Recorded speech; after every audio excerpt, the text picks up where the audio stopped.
Bon, on fait quoi? Bonjour à tous et bienvenue dans cette nouvelle vidéo. Aujourd'hui, on est le mercredi 29 janvier 2020. C'est le 29e jour de ce grand défi des une vidéo par jour pendant 366 jours. Aujourd'hui, on est mercredi et le mercredi, c'est sujet. Si vous ne savez pas ce que c'est sujet, comme d'habitude, juste en haut dans le i, je vous mets la playlist de tous les sujets que j'ai pu faire depuis le début de ce défi. Comme vous le savez ou pas, je vous l'ai teasé dans les vidéos précédentes, cette semaine est une semaine très spéciale car c'est une semaine où on va aborder le sujet et où on va parler principalement de l'intelligence. Comme vous avez pu voir par exemple lundi j'ai fait les vidéos où j'entraînais mon cerveau. Mardi là c'était juste pour vous demander votre avis. Et aujourd'hui le sujet du jour est l'intelligence. Alors juste avant de commencer la vidéo, je voulais vous remercier pour tous les retours qu'il y a eu hier.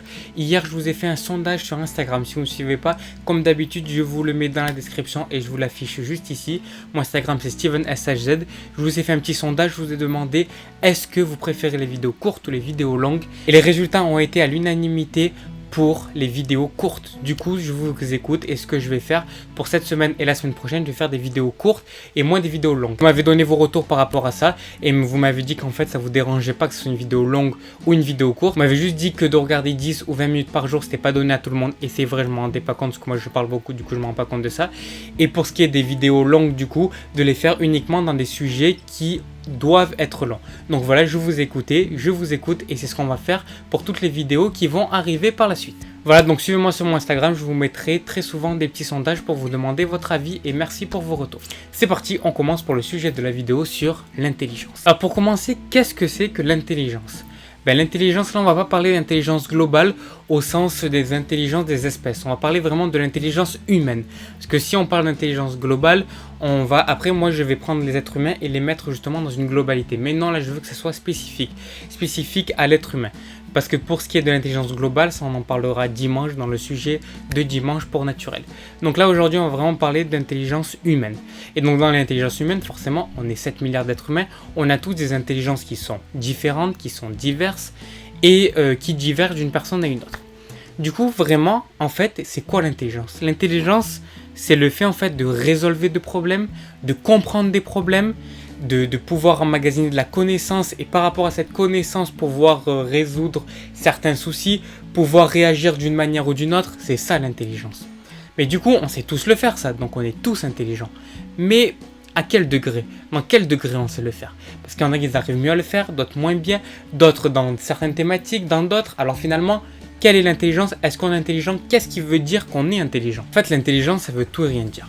Pendant des années et des années, tous les scientifiques, les neurosciences ont étudié ce sujet de l'intelligence et ils n'ont jamais réussi à vraiment interpréter et vraiment donner leur avis sur l'intelligence. Parce qu'on n'arrive pas à définir ce que c'est l'intelligence finalement. On n'a même pas encore réussi à trouver quelle était la zone du cerveau qui était responsable de l'intelligence. On a vu que c'était vers le cortex préfrontal, que c'était vers ici. Et pour ce qui est de la créativité, c'est vers le milieu du cerveau.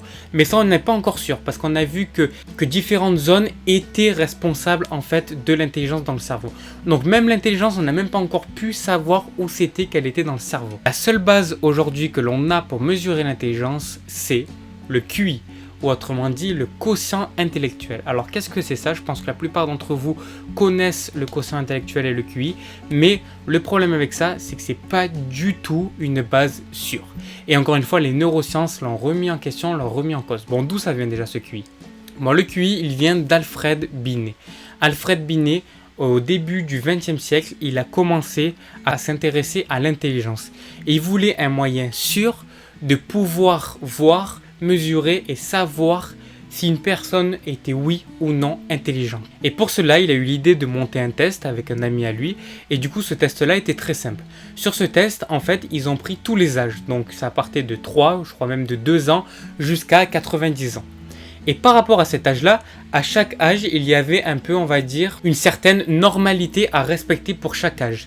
Par exemple, à 5 ans, il faut que vous soyez capable de comprendre une situation. À 7 ans, il faut que vous soyez capable d'interpréter la situation, etc., etc. Et par rapport à ça, on va en fait mesurer votre intelligence. Donc imaginons par exemple que pour 6 ans, pour une intelligence normale à 6 ans, c'est juste de pouvoir comprendre un problème. Alors là, dans ce sens-là, on prend un enfant qui a 6 ans, s'il arrive à comprendre ce problème-là, et si finalement son âge réel est égal à l'âge mental, alors de là, on va pouvoir calculer son quotient intellectuel. En fait, le quotient intellectuel, c'est très simple. Vous avez un âge mental. Cet âge mental, c'est l'âge qui va être défini pendant ce test. Donc dans le test, on va vous poser plein de questions, vous faire résoudre plein de problèmes, etc., etc.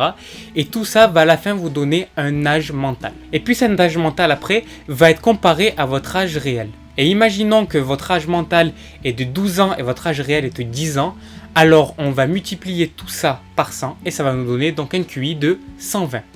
Et oui, c'est ça le QI. Parce que même moi, avant de faire la vidéo, avant de m'enseigner sur ça, je ne savais pas ce que c'était le QI.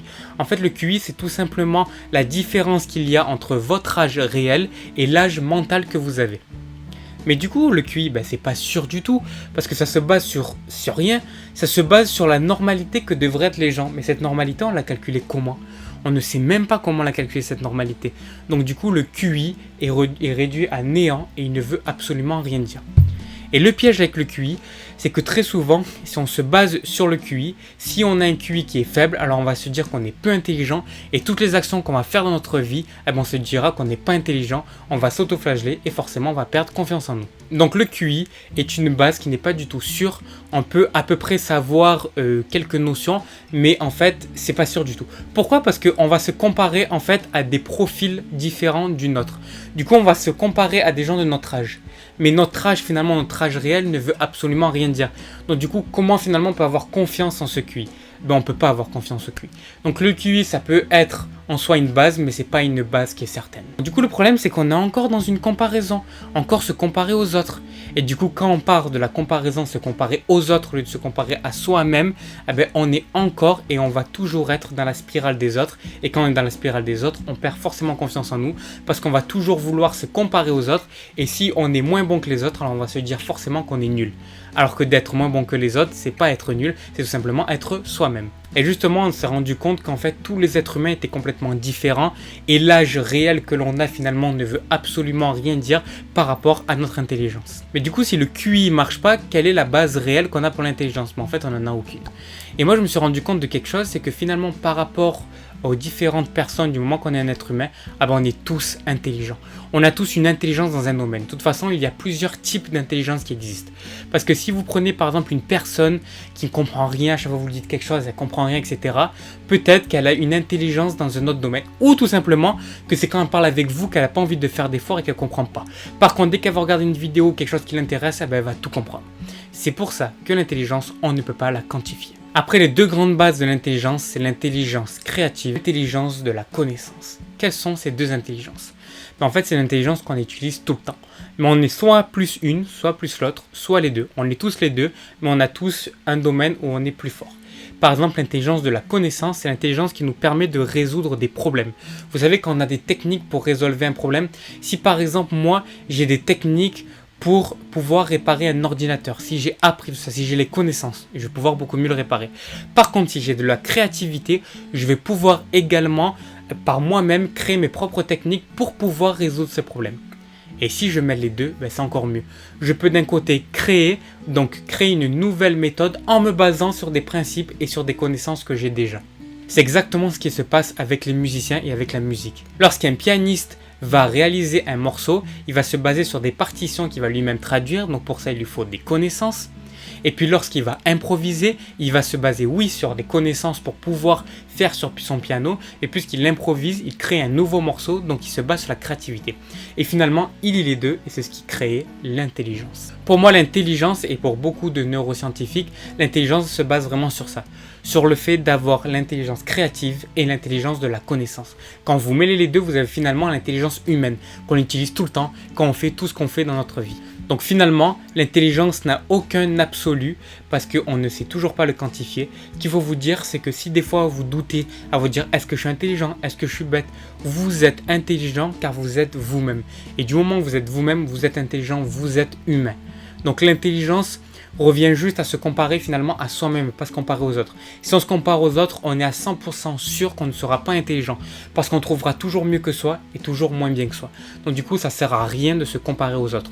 On peut s'inspirer des autres, s'aider des autres, mais se comparer pour s'auto-flageller et pour perdre confiance en soi, ça, non. Voilà, merci à tous d'avoir regardé cette vidéo sur l'intelligence. C'était le sujet de l'intelligence, on a un peu parlé du QI, tout ça.